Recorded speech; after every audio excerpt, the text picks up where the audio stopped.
Voici la correction des exercices que vous aviez à faire pour lundi 30 mars. Il s'agissait des exercices 6, 7, 8, 9, 10, 11 et 15.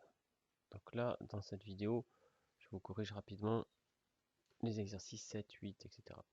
qui sont très faciles. Alors, l'exercice 7, complétez les graphes probabilistes suivants. Donc là, il n'y a pas besoin de prouver qu'ils sont probabilistes, puisqu'on vous le dit. Il suffit de compléter. Alors, en utilisant la règle, on part des sommets, et toutes les flèches qui partent des sommets doivent avoir un poids qui vaut 1. Donc de ce sommet, il y a deux flèches qui partent, celle-ci et celle-ci. Il y a déjà un demi ici, donc ici, il doit y avoir un demi également. Pour celle-ci, il y a deux flèches qui en partent, celle-ci et celle-là. Ici, il y a 4 cinquièmes. Donc ici, il y aura un cinquième. Même topo pour le petit b, sauf que là, il y a 3.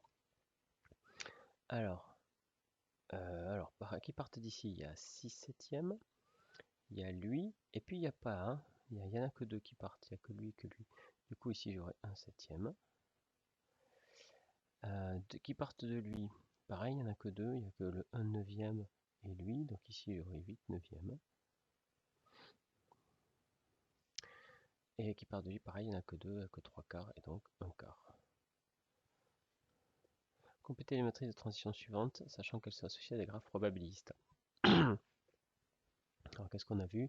C'est que la matrice de transition d'un graphe, eh ben, elle intègre sa condition, c'est-à-dire que les poids des arêtes qui partent d'un même sommet, leur somme vaut 1.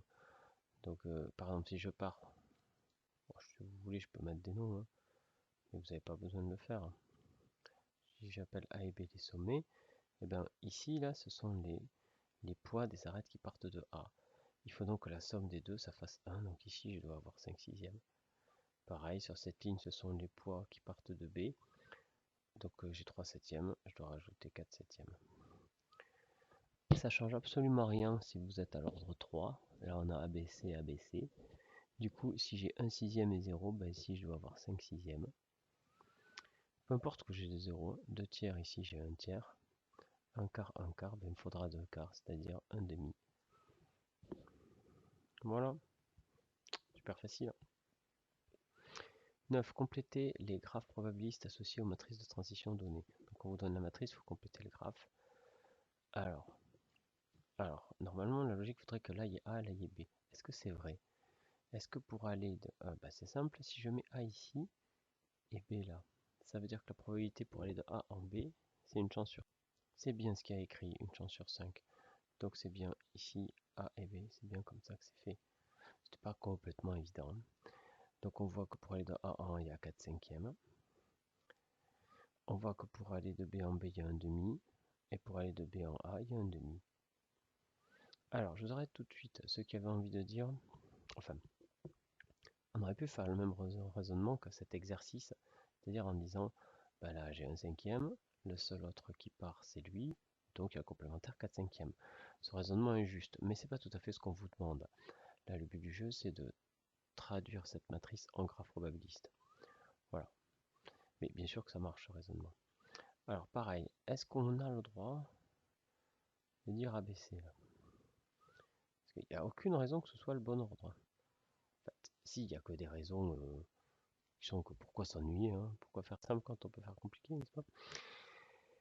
Mais bon, il n'y a aucune raison. Alors, pour rester de A en A, on nous dit que c'est 2 tiers. Bon, donc ça a l'air assez valide. Quels sont les autres qu'on a? On a pour aller de C en A, ça vaut 1 tiers. Bon, ouais, en fait, ça vaut 1 tiers partout. Donc bon, c'est intéressant. Le C, il n'est pas très intéressant. Et le B, pour aller de B, lequel on a pour aller de B en C, on a 2 tiers. Ouais, bon, ok, c'est manifestement bon. Alors, allons-y, complétons A. Donc A, pour aller de A vers C, on nous dit qu'il faut 1 tiers. Donc ici, je mets 1 tiers. Ensuite, B pour aller en A, on nous dit qu'il faut 1 sixième. B pour rester en B, on nous dit qu'il faut 1 sixième. Celui-là. 2 tiers, il est déjà mis. C, il faut 1 tiers partout. Donc c'est pour aller en B, c'est 1 tiers. C pour rester en C, c'est 1 tiers. C pour aller en A, c'est 1 tiers. Ok. la suite. Alors, graphe probabiliste d'ordre 2. Vérifier que les graphes proposés probabilistes donnaient sa matrice de transition. Bon, bah là, ça va se faire à l'oral. Hein. Je pourrais pas trop écrire grand chose. Enfin, éventuellement, si. Voilà comment je peux faire. Tiens, il faut compter. Bon, c'est un graphe orienté. Ça, j'ai dit que c'était pas hyper important. Ce qui est important, c'est qu'il soit pondéré par des probas. Donc, on a 1,5, 0,4, 0,6 sont des entiers, des réels dans 0,1. Première chose, donc c'est bien des probas.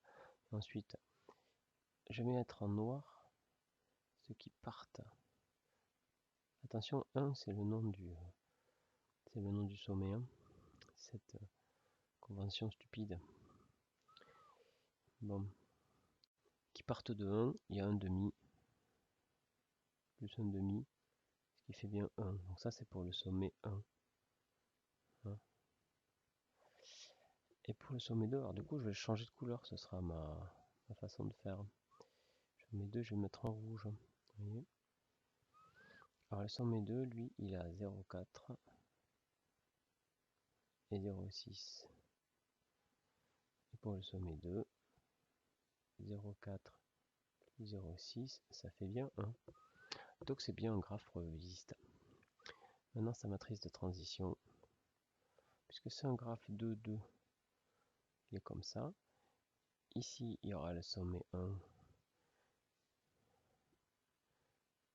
Ici, il y aura le sommet 2. Je vais garder le code rouge. Hein. Alors, pour rester en 1, c'est 1,5. Et donc 1,5 pour aller en 2. Pour aller en 1, quand on part de 2, c'est 0,4, 0,6. Voilà. Trouver x, y pour que le graphe soit un graphe probabiliste et donner la matrice de transition. Bon, ben même topo. Il faut que x, y, 1 quart, 1 sixième, il faut que ce soit des nombres dans 0,1. Donc il n'y a pas le choix pour x et y. Alors, qui partent de 1, j'ai x justement, j'ai 1 quart. Il faut donc que x fois 1 quart soit égal à 1, c'est-à-dire x doit être égal à 3 quarts.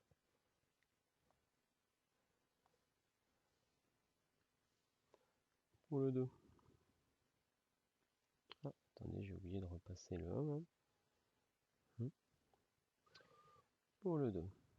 Oui, et 3 quarts, c'est bien dans 0,1. Vérification.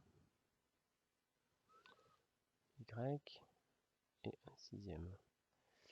Alors, il faut que y plus 1 sixième, ça soit égal à 1, ce qui équivaut à y égale 5 sixièmes. Ok, matrice de transition.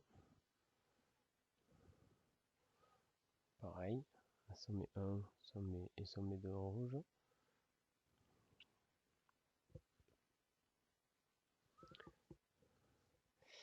Alors 1 pour aller à 1 c'est x, c'est-à-dire 3 quarts. 1 pour aller en 2 c'est 1 quart. 2 pour aller en 1 c'est y, donc c'est 5 sixièmes. Et 2 pour aller en 2 rester. Alors les exercices 12 à 14. J'ai fini, pardon, le 11. Trouver x, y pour que le graphe soit un graphe probabiliste. Ouais, et donne sa matrice. Voilà, c'est tout. Pas de souci. Pour les exercices 12 à 14. Alors celui-là, on n'avait pas à les faire, et c'est normal parce que vous ne pouvez pas les faire puisque vous ne savez pas encore ce que c'est l'état limite des suites. Vous le saurez à l'issue du cours d'aujourd'hui. Donc ces exercices 12, 13, 14, vous les aurez pour la prochaine fois. Maintenant, on va attaquer l'exercice 15 dans une autre vidéo.